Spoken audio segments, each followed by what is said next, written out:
Welcome to the African News Review podcast, where we cut through the noise and get to the truth.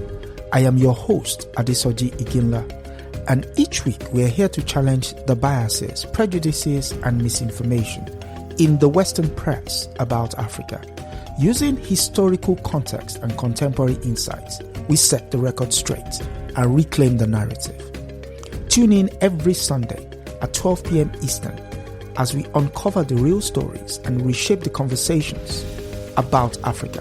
This is the African News Review podcast, reclaiming Africa's narrative, one story at a time. Yeah, good day. Welcome again to African News Review, our weekly conversation in which we take a look at the coverage of Africa in the Western media and deconstructs the story for you. I am your host, Adesoji Iginla, and with me, as usual, is a journalist and publisher, Blackstar News, Comrade Milton Allimadi. Welcome, sir. Sante sana.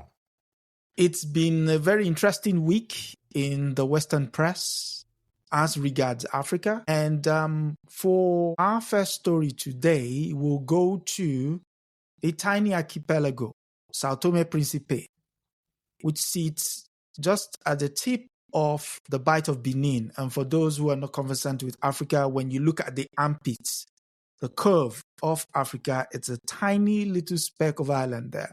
In fact, it's have a long-standing colonial history that goes back to the transatlantic slave trade.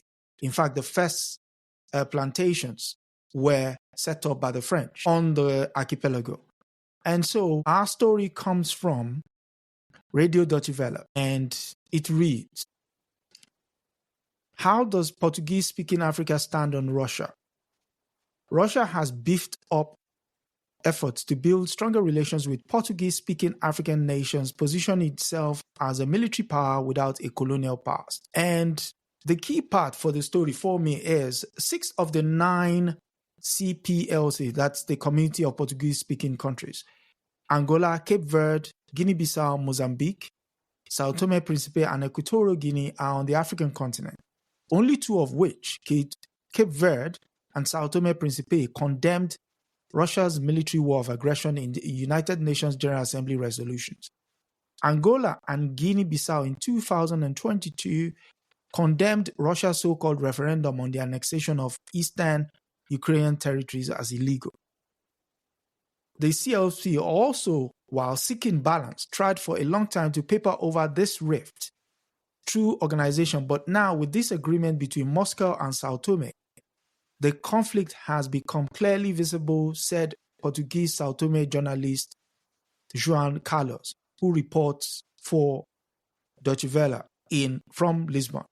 This is a very sensitive question for the CPLP, whose representatives are always striving for harmony and balance, because it clearly shows that there is also tangible conflicts in the Lusophone world beyond cultural and linguistic similarities.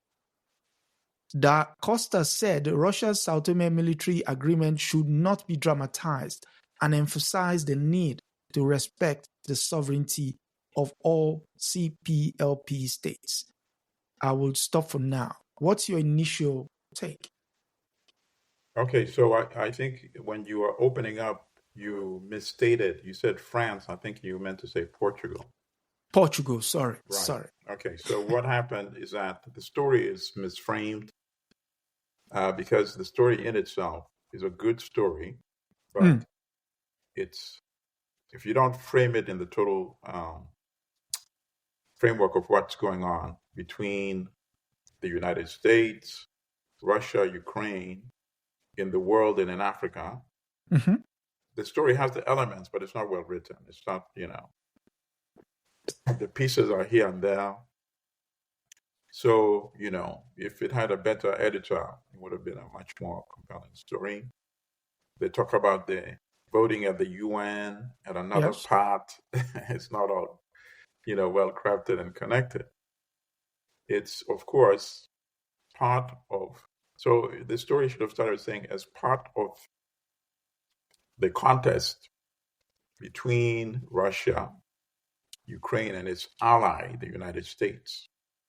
to win global support. And in Africa, even a small nation with a population of 200,000 is now getting global attention, you see? Okay. Yeah.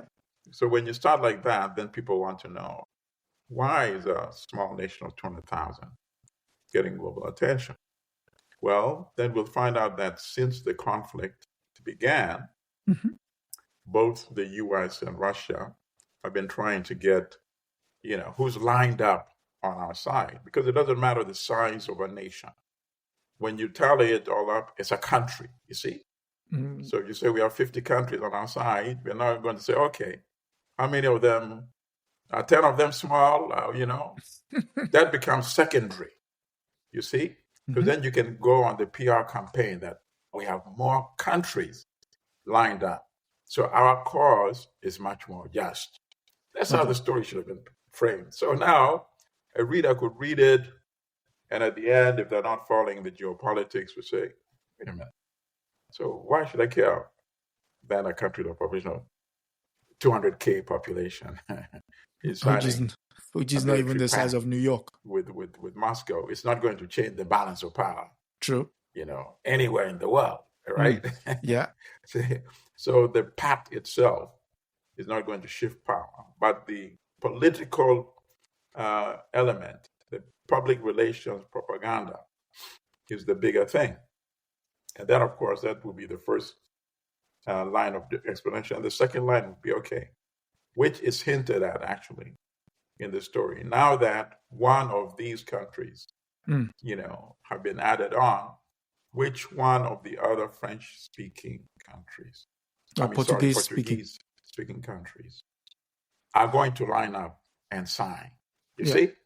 So if it had been framed that way, then it would not have even have to be such a long story. You see? It's long because it's not well crafted, well connected. But there are only 2 or 3 interesting elements in a potential story like this. And then, of course, they would, a good editor and writer would say, we see that Russia and Ukraine are competing in other locations in Africa.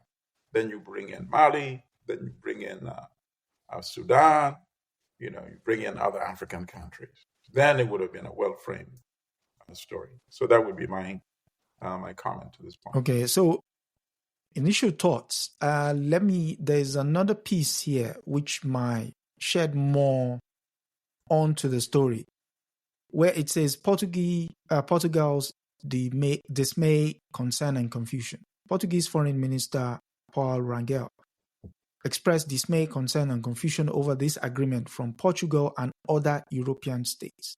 The next day, Rangel stated the relations between Portugal and Sao Tome and Principe are not affected by this agreement, repeatedly emphasizing that Sao Tome and Principe is, of course, a sovereign state, like you said earlier. Finally, Sao Tome and Principe and Principe's Prime Minister, Patrice Tovada, himself responded to the controversy. He said that his country is an independent sovereign state and will not allow anyone dictate with whom friendship agreements may be concluded. It is true, Sao Tome and Principe is a sovereign country, but no state in the world should make such far-reaching decisions without consulting its partners, said Raul Cardoso, spokesman for the Sao Tome and Principe, largest opposition party. We are particularly concerned that the military cooperation is not limited in time, Cardoso told DW. We are also concerned that the agreement was obviously negotiated and signed in back rooms without any discussion with the authorities of our states. Does that... No, this goes back to, once again, bad journalism. Because, of course, every leader of any country is going to say, my country is sovereign. Yeah. So that cannot be an explanation, for itself.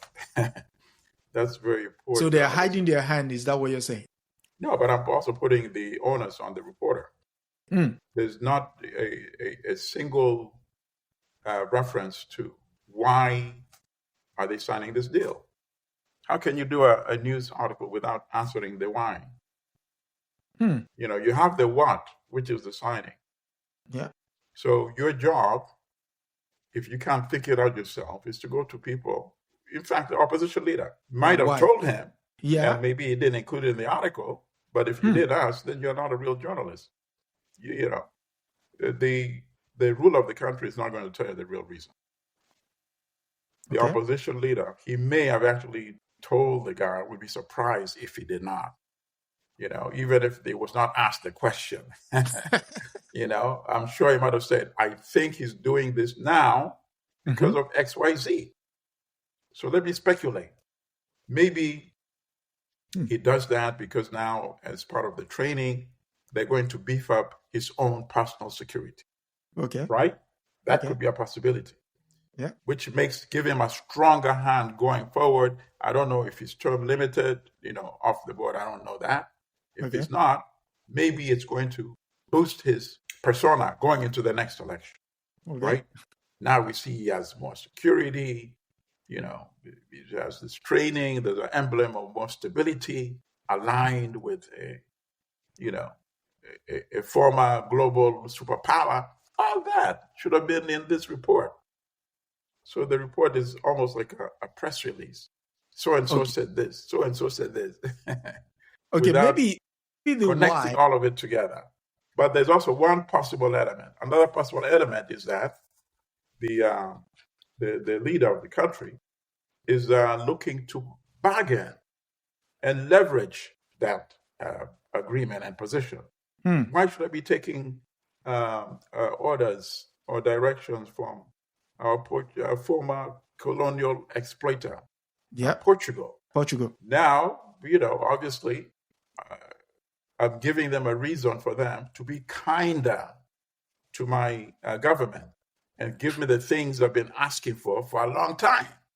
Because if they don't give it, well, now they see where I'm going. That is not even mentioned in the article, the possibility of that being for bargaining purposes. You see?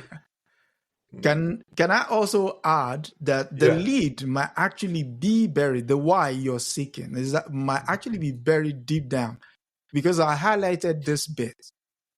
Since 1992, U.S. broadcaster Voice of America has operated a relay station there to broadcast to the entire African continent on shortwave and medium wave.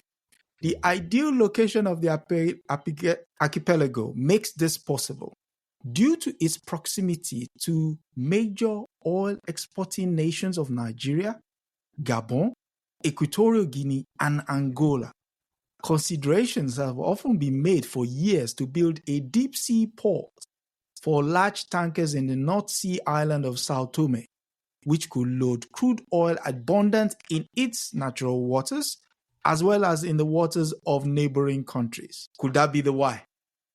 The why, I think in that section just read, the most interesting thing would be the Voice of America broadcast. And that Russia is not going to contest with the U.S. for its right to have that station. So that one. What about citing Russian to? Say that again. What about citing their own station, Russian Today, to broadcast? I don't think they need it because Voice of America is old school. Russia now does it, electronically. There's no need to have in fact, if we are just talking about starting out today, the U.S. wouldn't even need to build that broadcasting thing. 1992, the technology was very different. So I think the bigger thing is lining up the number of supporters and who is going to be next in these, what do they call it, Lusophone? Lusophone, yeah. Portuguese-speaking, right. Yeah, so that's why I sort of discounted the VOA thing. The VOA thing, I think it's an old school technology. Nobody wants to invest in that kind of thing right now, since you can now do it remotely, actually, So, and also, I discounted the deep sea thing investment too, because it takes a lot of money. And right now, I don't see Russia investing in Russia such a wanting to put that kind of money in Sao Tome and Principe. Right. So we'll hold out for the why. Eventually, it will come one day. Yeah, but I think we suspect the why. I mean, they're doing a PR campaign. I mean, remember last year, what's her name? The UN ambassador, the US UN ambassador. Greenfield. Yes, traveled to a number of African countries, including even Uganda, to try to get, the dictator to line up on the US side. So that campaign has not been over yet. And that, in fact, is why even though it's a country of 200K, the US would pay attention to something like that.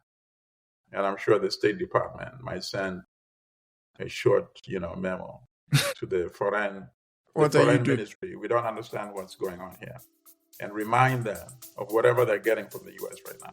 I don't know what they get.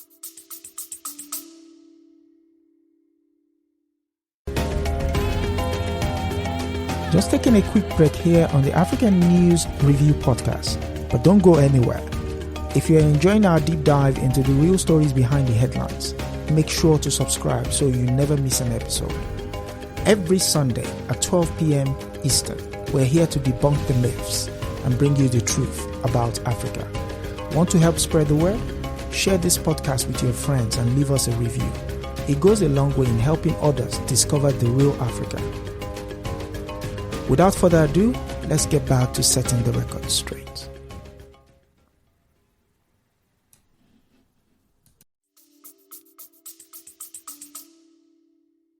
Speaking of getting from the US, we go to Mali for our next story. And from your favorite newspaper. Yes. The New York Times, the Grey Lady as it's called. And it reports assault on Mali capital, kill 50 or more, but leaders say little. Days after the West African country's ruling military was ambushed by Islamic rebels, it has sought to hide the true extent of the carnage. The military junta ruling the West African nation of Mali suffered one of its deadly attacks this week as extremists affiliated with Al-Qaeda killed at least 50 members of its armed forces in an assault on the capital, Bamako. The junta has yet to acknowledge the true toll of the assault, which struck two symbolically important military sites and brought an Islamic insurrection that has ravaged much of Mali to its doorstep. Tuesday's attack sent a direct message to the country's leader, Colonel Assimi Goïta, as assailants stormed his former military base and set fire to his plane.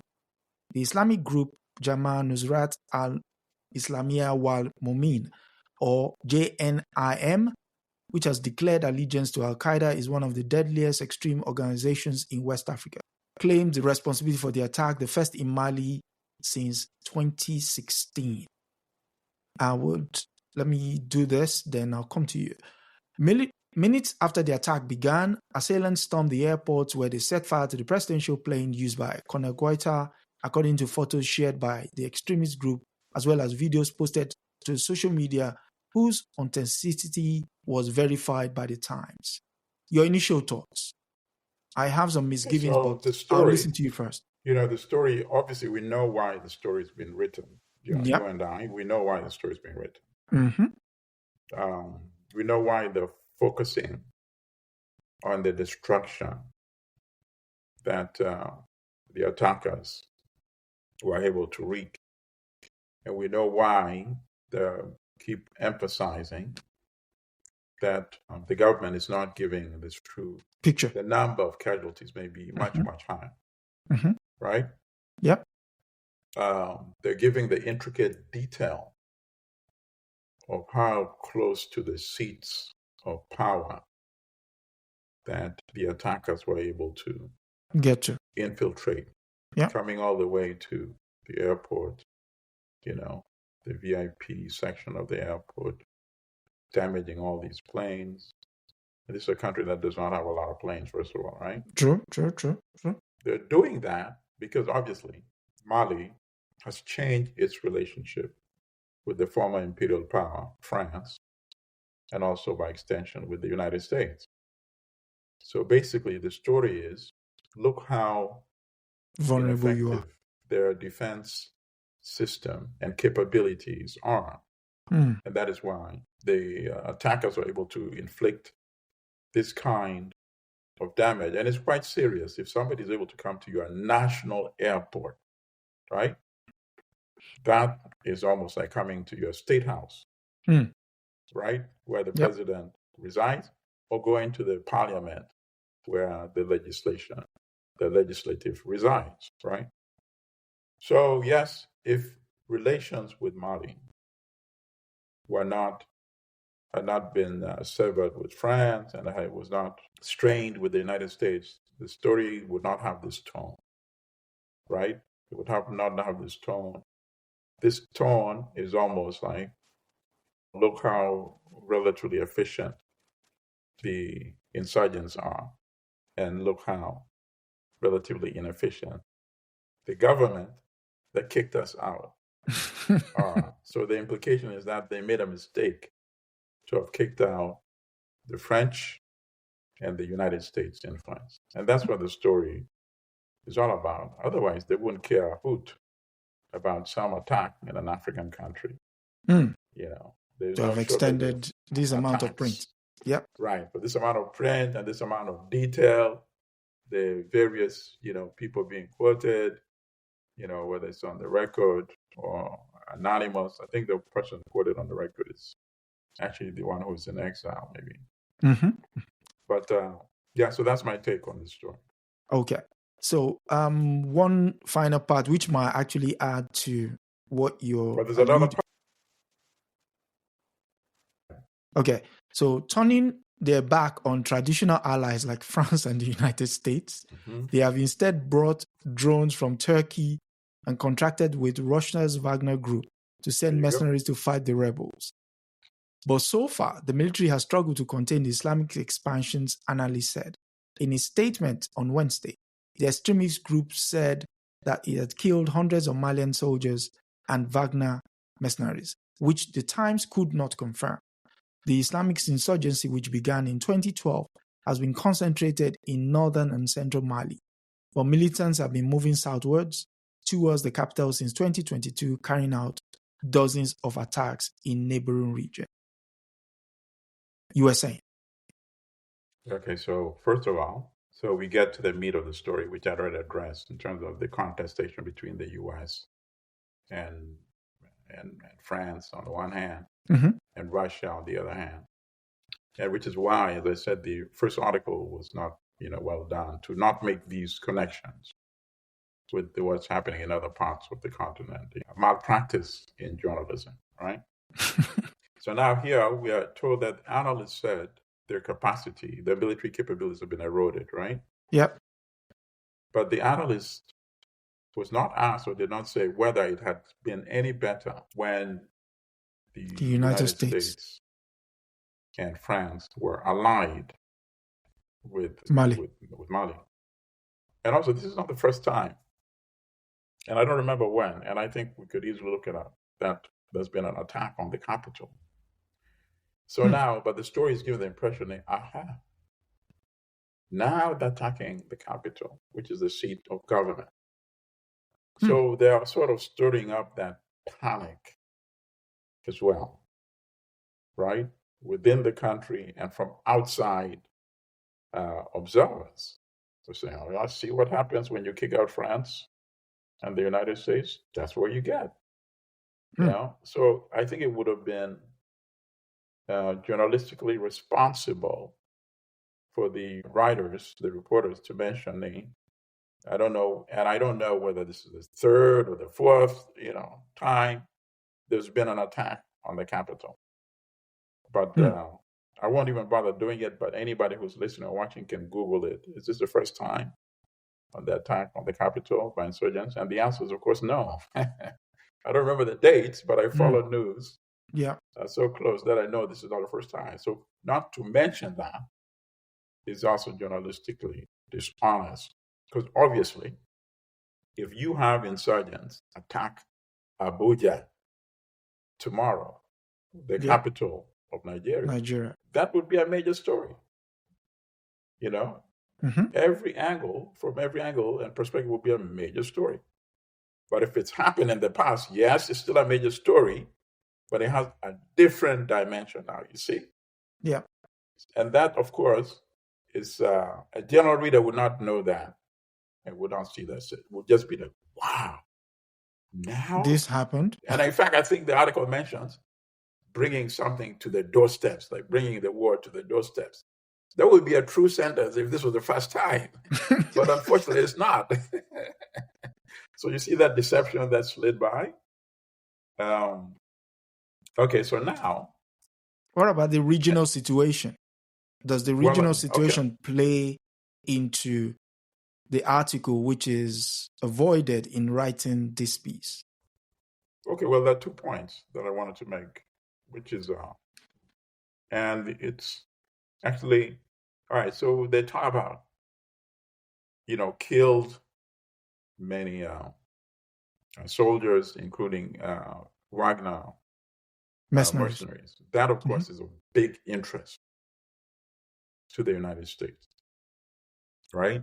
Yep. That, look at the Russians sustaining all these massive losses in Africa. But it's also a big interest to somebody else, which, of course, is Ukraine. So now, how have we quickly forgotten that just recently we were being told that Ukraine is sharing or collaborating in intelligence with these insurgents? So why is this not mentioned in the article? Just think about that. Yep. It could be true that indeed they're able to inflict these kind of casualties. In fact, the intelligence has now been so improved that they're able to infiltrate, in the capital, even though this is not the first time, but it's the first time, I think.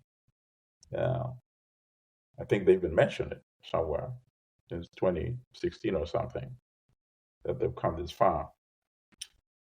But if it's true that Ukraine is enhancing these capabilities, should that not be the headline of the article and the lead? And then, of course, it would be a major problem. How can somebody who's been funded to the tune of tens of billions of U.S. taxpayer money, taking that same money to enhance terrorism in Africa?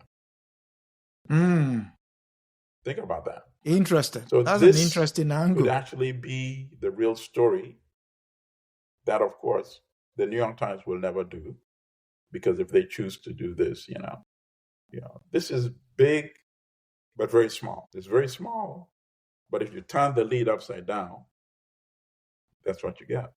Burning. Oh, wow, they even burnt the engine of the presidential plane. Wow. Is that really bigger, the story, than the fact that U.S. taxpayer money might actually be facilitating that? Terrorism. Yep. So, but the good thing is, the New York Times does not monopolize media anymore. An African journalist who is in the region or in Mali who's listening to us have this discussion could go ahead and have the conversation with the Malian authorities and see if there's any evidence, in fact, that corroborates in fact, that position, because of its hostility to Russia and Wagner, that Ukraine, in fact, is enhancing the capabilities, the military and intelligence capabilities of these insurgents. Now, that would be a major story.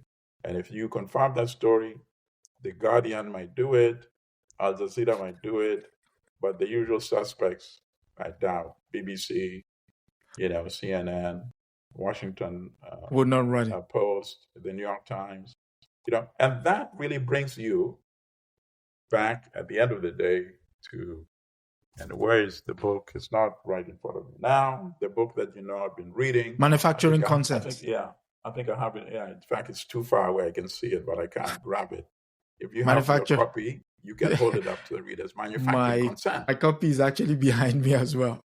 Chapter 2 discusses that, right? Yeah. Where you have the U.S.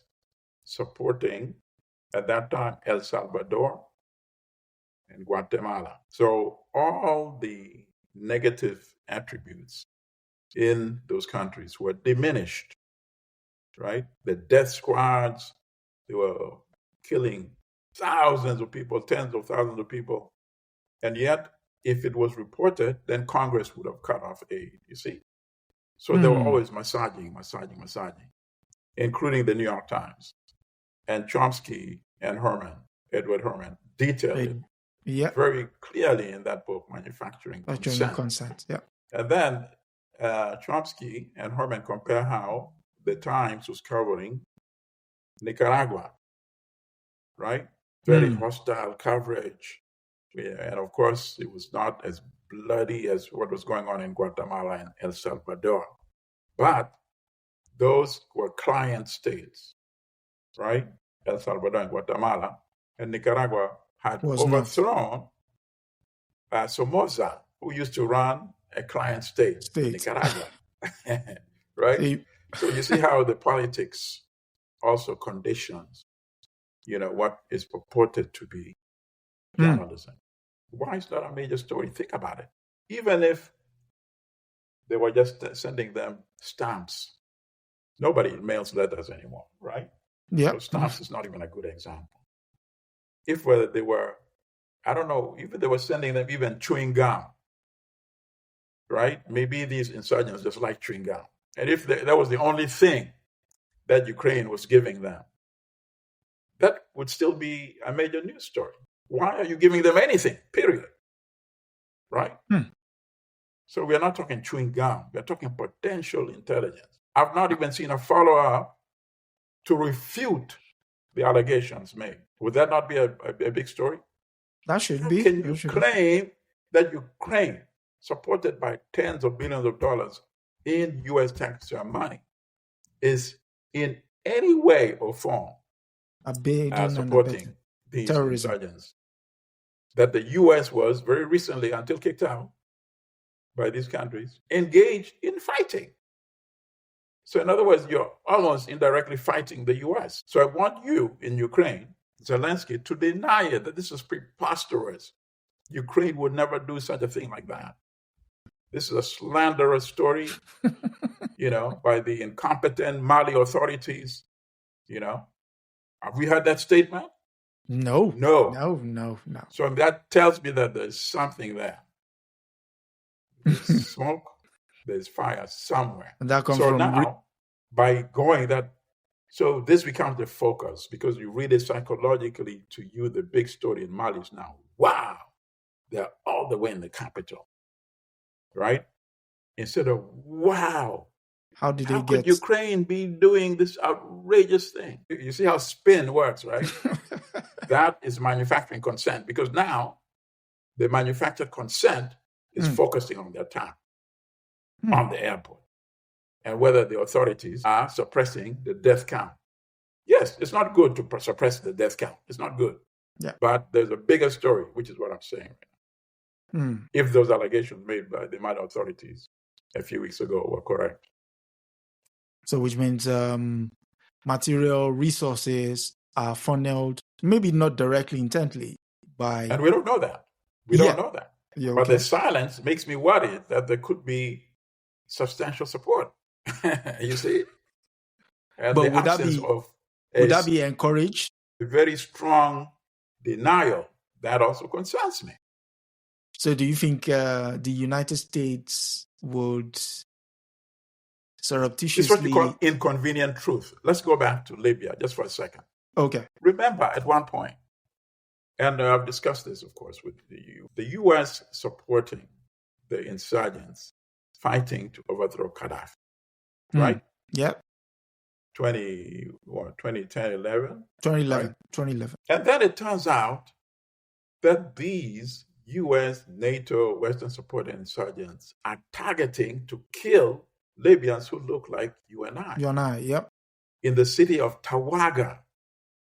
And people who have forgotten this story, please Google Tawaga, Tawarga, sometimes spelled Tawargha, but Tawaga, which was a city inhabited almost exclusively by Libyans that look like you and I. So when the U.S., NATO, Western backed insurgents got to that city, they just started killing indiscriminately. people that look like you and I. And they burnt their homes, and on the buildings they wrote, referring to themselves as Brigade to Stop Slaves, Black slaves. Writing that on the wall. Not a wink of this story in the New York Times, CNN, BBC, Washington Post, all the usual suspects. The Wall Street Journal did the story. And we had been writing about it because it was widely available. It was just being suppressed. I don't have a correspondent on the ground in Libya, but I was following what's going on social media and on the internet. And the information was there. They've been posting the photos and the images and the videos. Wall Street Journal reporter Sam Dagger went to Tawama and saw it with his eyes and wrote a couple of articles. So he broke away from the usual suspects. He's one of them, one of the major Western media network, but to him said, no, we cannot suppress something like this.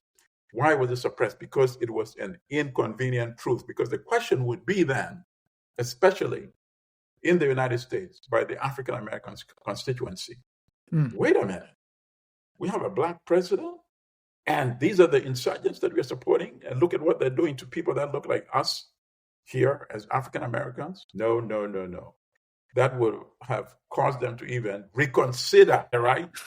Continuing to support that insurgency. And that is why the decision was made to suppress that story. The Wall Street Journal broke away from the pack, and they did that story.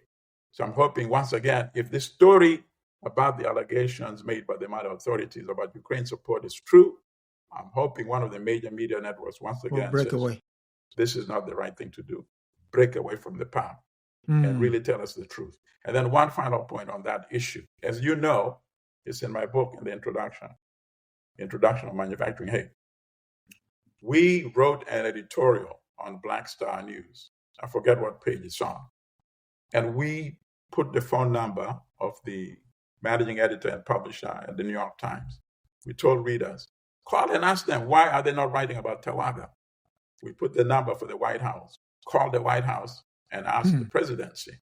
We put the number for the State Department, call the State Department. We put the number for the National Association for the Advancement of Colored People, NAACP. CP. Call that number.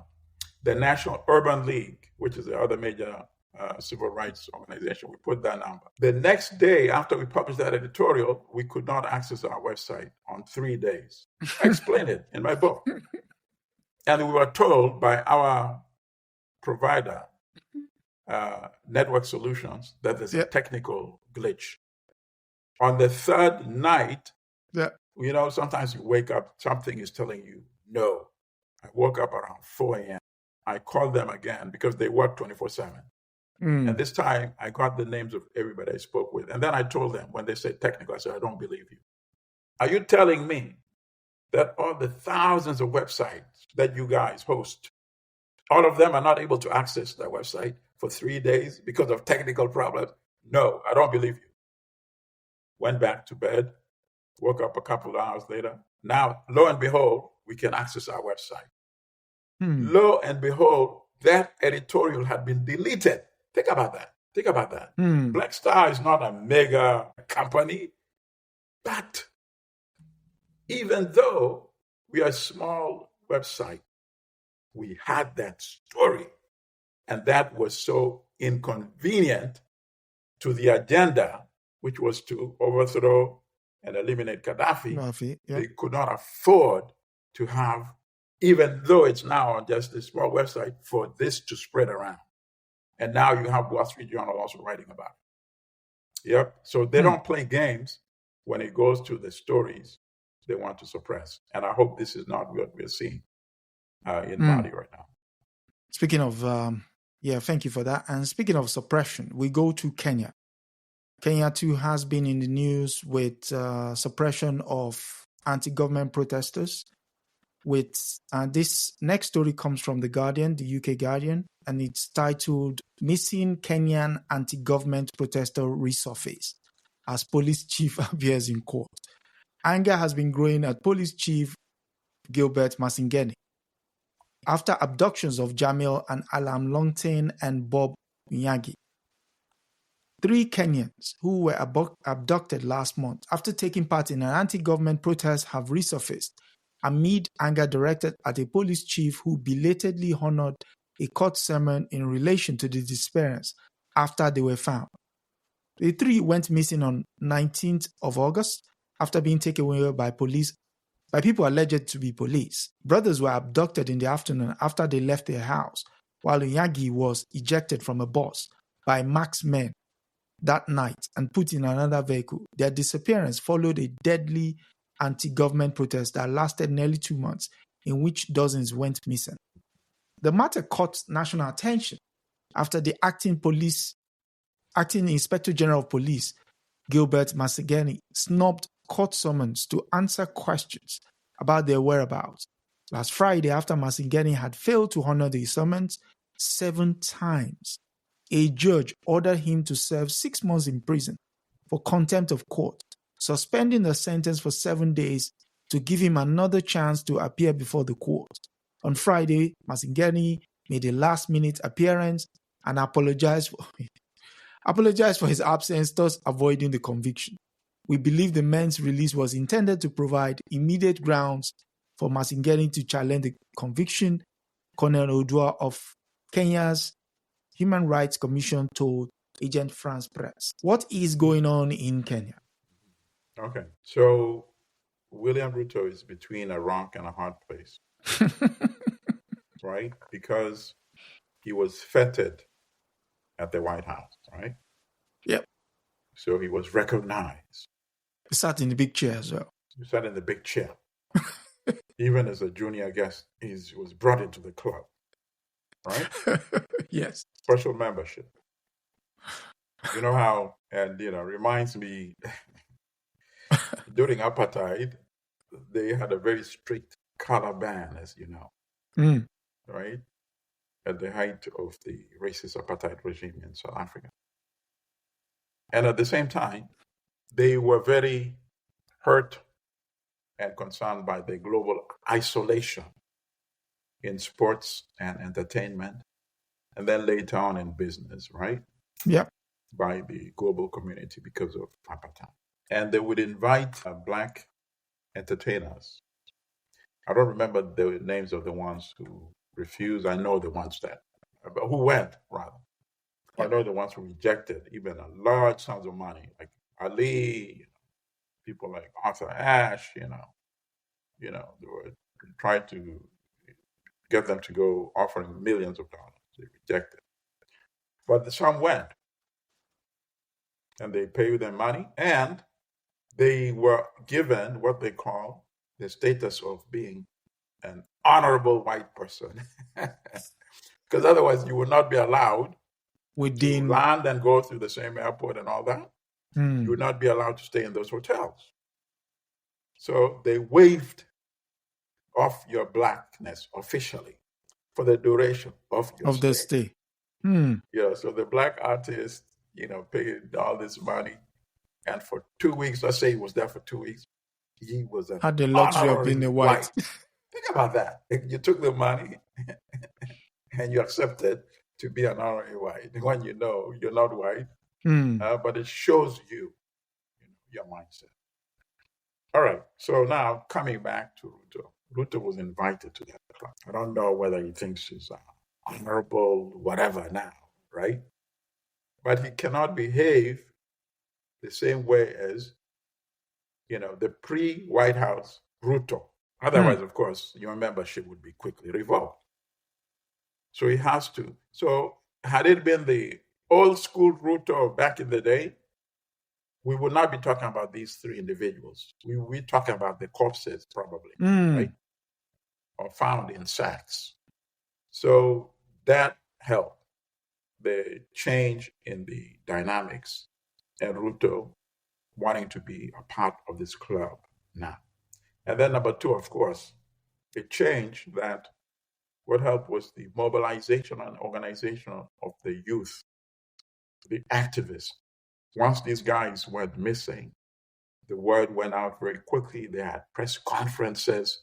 They publicized it, nationally and internationally. I was aware of this case from that day. Okay.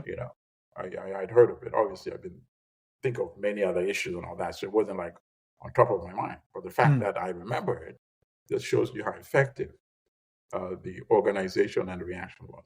And then the final point, of course, is that these are the kind of things that really give you a chill, right? Because it's comparable to what the apartheid regime did with people like Steve Biko, just kidnapped them. And we don't know what happened. They've not yet articulated, but I understand they're going to be speaking more through the lawyers who are involved in trying to publicize their kidnapping. So we'll hear more. But kidnapping, this is like the old school Chile back in the day, Argentina back in the day, the abductions of people on the streets. Uganda is doing that a lot right now as well, under Museveni, especially young people that are suspected of supporting Bobby Wine and the National Unity Platform. Disappearances used to be very common when Idi Amin was running Uganda. So it really brings back to many Africans very bad memories, because it could happen to anyone. And the only crime was being vocal during the protest against the tax hike. You see? Yeah. And what would you say people on the ground should continue doing in terms of highlighting the situation within Kenya? Oh, no, they should be very organized. They should exchange a lot of ideas. So, for example, I think I told you this. I haven't seen many of the Nigerian groups because maybe I'm not linked into the network, but I see a lot of the Kenyan discussion with social media when they have the X, formerly Twitter. Sometimes I join in just to listen. I text in some suggestions. I text in suggestions for how they should work closer with young people in Uganda. And if I see any by Nigerians or Cameroon, of course, I would join in as well and listen. And that's the one of the blessings of these social media platforms, to give us the capability of, really connecting our conversations and our struggles, Yes. Speaking of connecting, we're going to Sudan. And we're going with the money paper, as it's called, the Financial Times. And its story is very interesting. It says Russians and Ukrainians are helping train same side in Sudan's war. Intelligence officers say retired pilots from Ukraine and snipers from Russia are both working with Sudanese armed forces. And it goes further. Russian and Ukrainian fighters, whose countries are locked in a full-scale war, have both been helping to train the same side in Sudan's civil conflict, according to senior military intelligence officials from the States. Retired pilots from Ukraine and snipers from Russia are both working with the Sudanese armed forces of de facto President General Abdel Fattah Burhan, adding to the complex web of external actors involved in the brutal 17-month war. They arrive as the rapid support forces of the warlord Mohamed Hamdan Dagalo, known as Hemeti, has in turn been accused of deploying mercenaries from a number of countries in the region such as Chad, Central African Republic, and Libya. While Russia have been trying to establish a strong presence in Sudan, the participation of ex-servicemen from Ukraine underscores how the conflict has attracted profiteers, mercenaries, and foreign powers, all looking to capitalize on the upheaval of financial gain or geopolitical advantage. Countries are competing, now referring to Sudan's situation, are competing for supplies of resources. Sudan is one of Africa's top gold producers and access to a long stretch of Red Sea coastline, where the likes of Iran and Russia are keen to establish a foothold. Yeah. So the interesting thing with this, of course, is, at one point, Russia was actually training the other side. Ukraine was training the rapid support force. So now it's switched. Now they're on the same side. supporting the military government while they're fighting their own war back in Europe. Exactly. On the battlefield. Exactly. Politics doesn't get any more interesting and preposterous than this. I mean, of course, to me, the saddest thing is that they're fighting on the continent. Exactly. Once again, the innocent people are the guinea pigs of the struggle and experimentation. As there's a very funny interview by Nyerere. I forget the title of the interview, but the interviewer, and I'm saying this because I strongly recommend it. Nyerere always drops a lot of wisdom. He's an Indian journalist. It was from a long time ago in the 80s. His name is Saeed. I guess Saed or Saeed, and then the last name is Naqvi, Naqvi. So if you put Saeed Naqvi interview with Julius Nyerere, interview will come up. And he said, they were talking about the African, parable when elephants fight, the grass suffers. And was saying, so I remember you said this at one of the, I think it was either the Non-Aligned Conference or maybe Commonwealth. I think it was Commonwealth Conference. And Nyerere was laughing and said, yeah. He said, but Lee Kuan Yew, who was the Prime Minister of Singapore, was a brilliant guy, and he said something even funnier. He said, Lee Kuan Yew said, no. He said, in the case of elephants, even when they make love, the grass suffers as well. And it's completely true, right?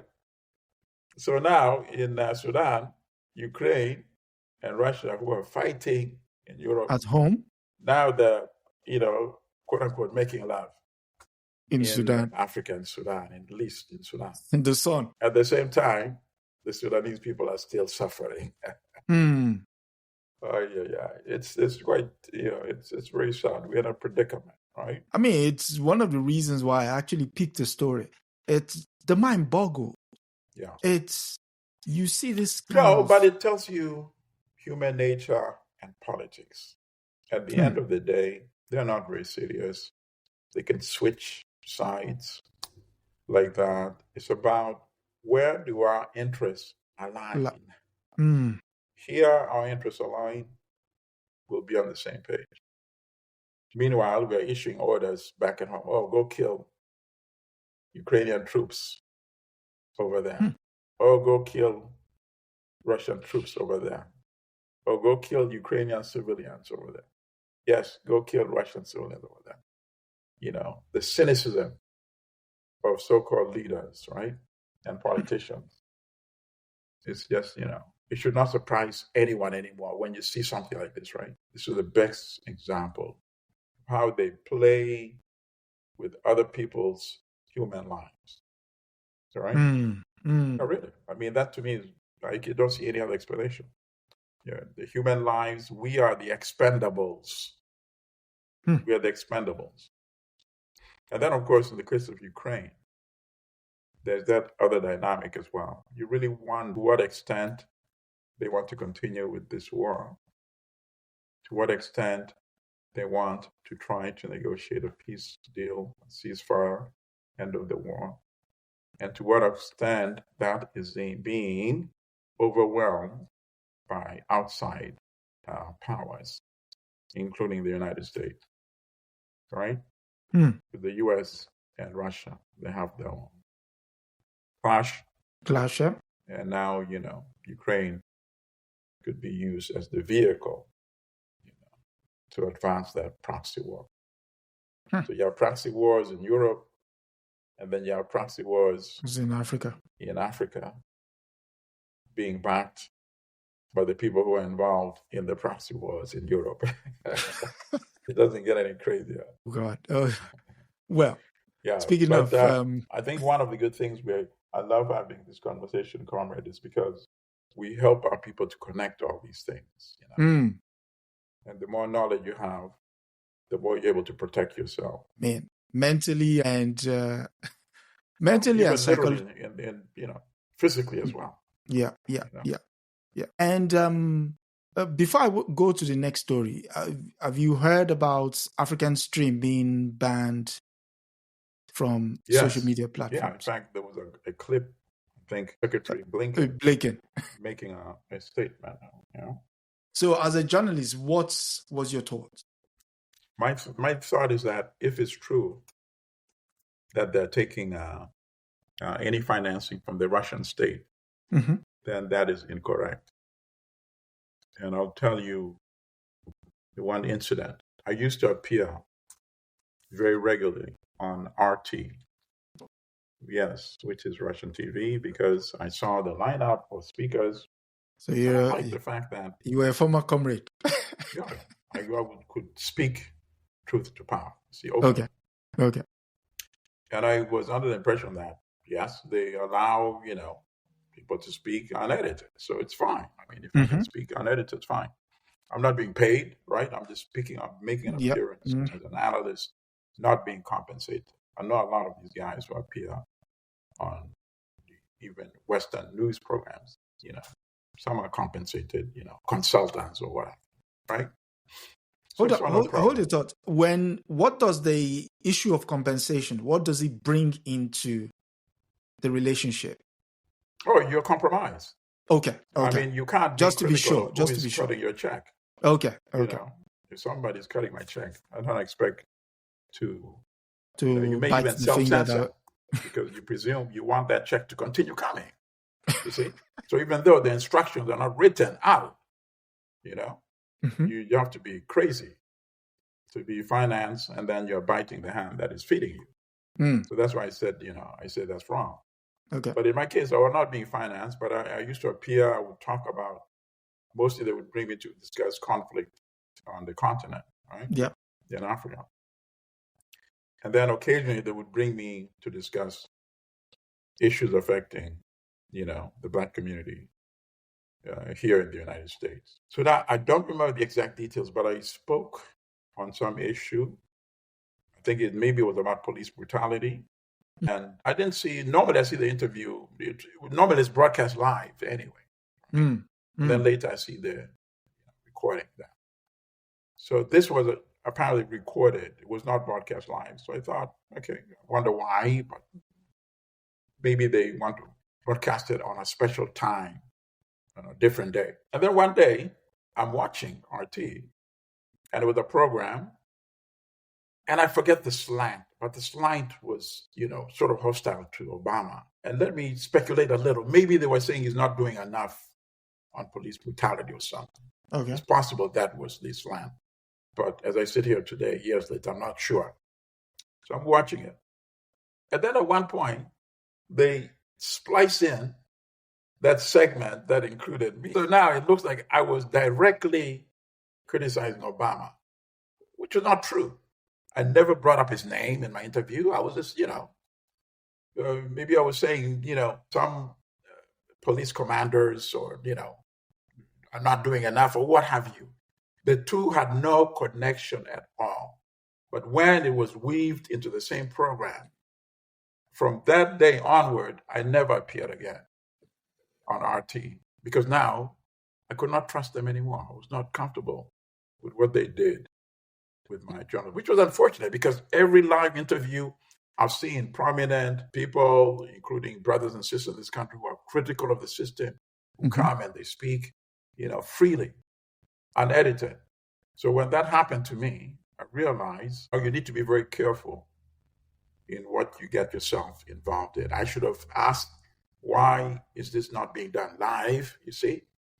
Why is it being recorded?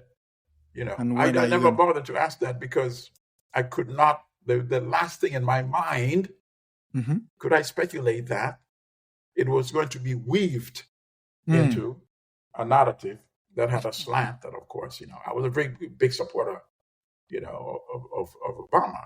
As people know, I was a very big supporter. I did not support the Libyan intervention. And I made that very clear as well, as in my book. But the way that interview was spliced and used, that's when I drew the line. From then on, and since then, I've never again appeared. And now that's why I bring you back to, it's very, I know our media outlets lack funding. And that's always a perennial problem. Yeah. With funding, we can produce stellar journalism. But my suggestion is avoid government funding to anybody who wants to operate, a serious media outlet, because then it makes it easy for them to undermine you. Because already they don't want critical independent journalism. I just gave you the example of my own website being shut for 3 days because I dared to take a contrarian position on the Libyan war, and particularly on the ethnic cleansing of Black people in Libya, in Tawaga, which, of course, as you saw, years later, after these so-called liberators took power, destroyed Libya. At one point, we started hearing stories of Africans being put on slave auction boards. Think about it. This is the consequences of something that could have been stopped had they taken seriously. Had they said, wait, we are supporting these guys who are doing these kind of deeds in Tawaga? No. But anyway, by that time, it's too late. You've already boarded the same ship heading to harbor. You can't say, oh, let me off this boat. That ship is what destroyed Libya. Speaking of boarding ships, the final story comes from the green country of Uganda. And it's titled, and it's from the German outlet, Deutsche Welle. Uganda, who will vote for future presidents? Uganda is considering denying citizens the chance to vote for their president, with tentative plans to have lawmakers elect the president instead. Critics argue this will only extend President Museveni's hold on power. That's the grand old man there. Yes. For decades, Ugandans have elected their presidents through universal suffrage, which gives all adult citizens the right to vote. However, there are discussions within Uganda and ruling National Resistance Movement, NRM, about proposing a bill to amend the country's constitution and adopt a parliamentary system of government. If such an amendment is passed, Ugandans will no longer vote directly for their president. Instead, the party with majority of lawmakers in the over 500-seat parliament would elect the chief of the heads of state. Before you speak, I would also like to bring it back to the ongoing political situation in the United States. Again, check your voters' registration, check your voters' registration, check your voters' registration. If the election is close to steal, it will be thrown to the House. And depending on the number of representatives in the House, they will get to elect the president. Over to you. Okay, very good. So obviously this is another ploy by one of Africa's worst dictators ever. He's been in power for 38 years now, whom I sincerely believe really was a CIA asset, Was or is? Was, meaning is. Okay. So when I say was, meaning even before he became the ruler of Uganda. So that's what that's the way I should actually characterize it. Even before he seized power, he was a CIA asset, and that is why he has been shielded for such a long time, because he has been useful for imperialism. And that's always, every one of them. Paul Biya is an asset, right, of the West. The other guy, Obasogo. Well, he's an asset. Compaore was an asset. Killed Sankara. There's no question that Sankara, 3 years, is dead. Yeah, the guy who kills him is there for 27. Lumumba, 6 months, he's dead. Mobutu. The guy who killed him was there, Mobutu, for 30-something years. Yeah. So now in Uganda, we have somebody who's been there for 38 years. Why should it be exceptional? Why should he not be an asset? You see, that's the logic that I use. How can somebody who's committed so much human rights abuses in Uganda still be in power today? Many times worse than Idi Amin. So if Idi Amin was a problem, how is this guy not a problem? A guy who invaded Rwanda in 1990, exacerbating the ethnic tensions, which had somewhat been managed, but was still very much present in Rwanda. He exacerbated it by invading in October 1990. 1994, the presidential plane is shot down during that fight, which has been going on for 4 years now. Boom, all hell breaks loose. Yet he has never even been held to account for that, for setting the long fuse, which fuse burned for 4 years and then ignited that explosion.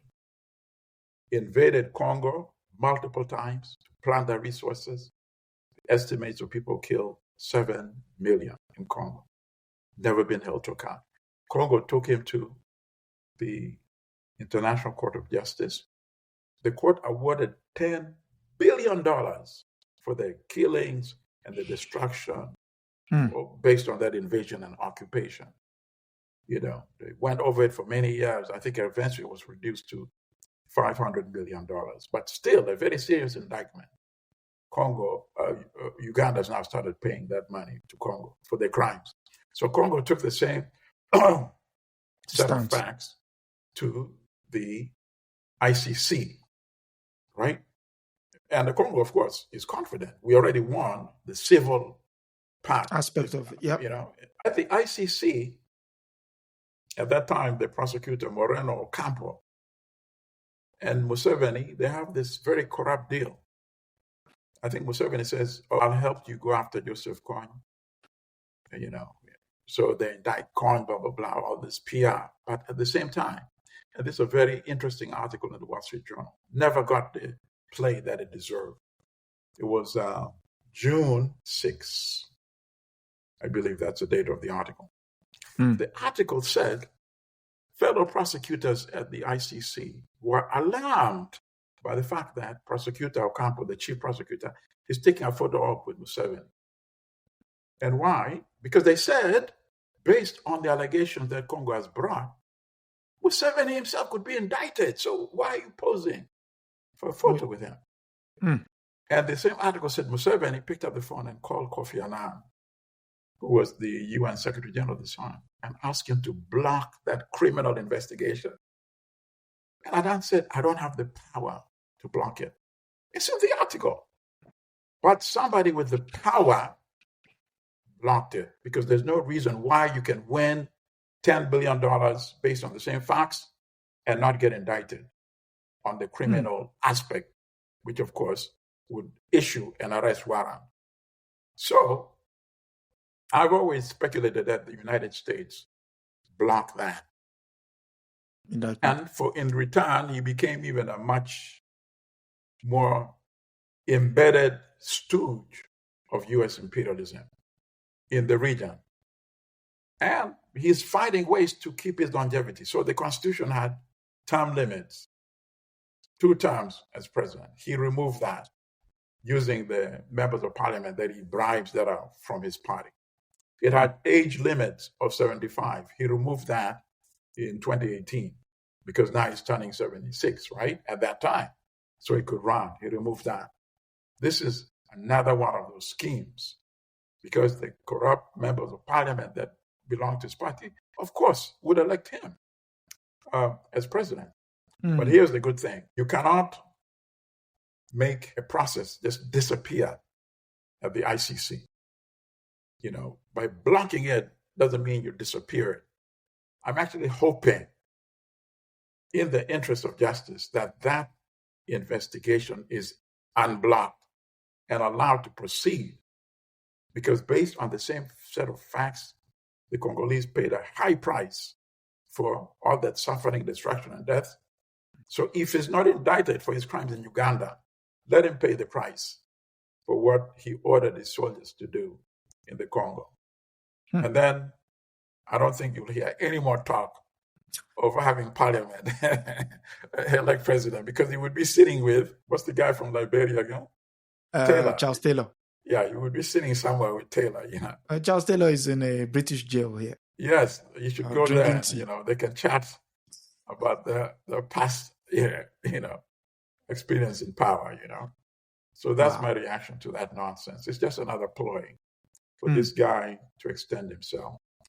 He does not want to face accountability for all the crimes he's committed since 1986. Yes, and on that very thoughtful note, we've come to the end of this week's African News Review. Again, if you're joining us for the first time, do like, share, and subscribe.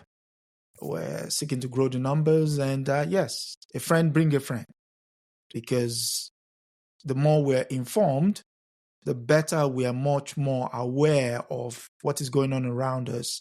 Again, most of what happens in Africa has historical context.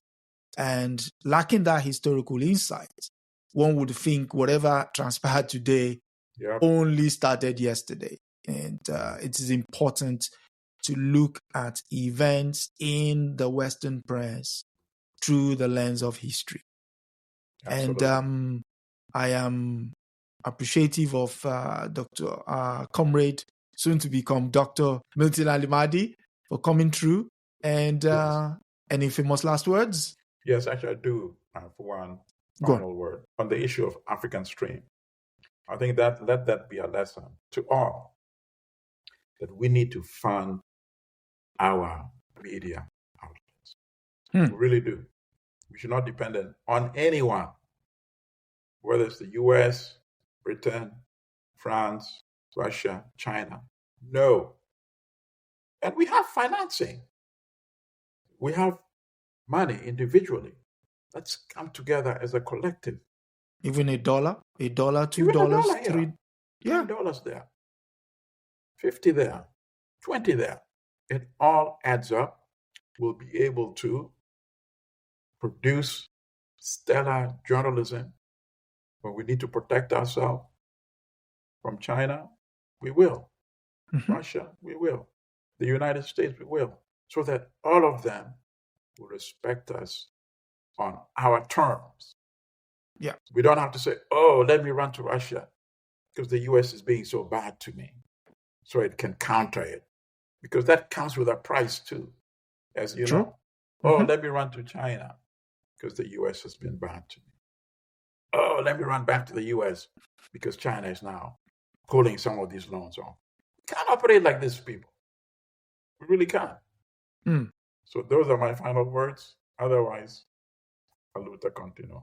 I would also like to add on the subject of financing media. In 2021, Susan Williams' book, White Malice, she also documents the fact that there was a magazine called The Black Orpheus that had African writers in, I don't want to mention names, because that was funded by the company in Langley. Right. And the writers probably didn't know. Exactly. They didn't know. That's the thing. They just see a nice outlet for them to get the views to lift Africa consciousness. You see? Yes. And that makes my point, which you are making now again too. Exactly. It is imperative that we finance media outlets. Media, as we were saying before the show, is much more important even than weapons. Because once our people's consciousness is lifted, they can liberate themselves in any which way. You see? Even if you give people weapons, they don't even know what they want, and that may not even be the approach you need. True. You could win organize minds on the streets. Yeah, if win the minds minds. are correct. You see? Yeah. So let's start with the mind. Let's fund our media outlets, and we can do it. We can do it. I would leave it on that very happy note. And thank you everyone for coming. And again, do like, share, and subscribe. Until next week, it is good night and God bless. That's a wrap for this week on the African News Review podcast. We hope you are leaving with a clearer, more truthful picture of Africa. Remember, every story has another side, and we're here to uncover it. Don't forget to join us next Sunday at 12 p.m. Eastern as we continue to challenge the narratives and reclaim Africa's voice. If you've enjoyed the show, be sure to subscribe, share, and leave us a review. Until next time, keep questioning, keep learning, and keep seeing Africa for what it truly is.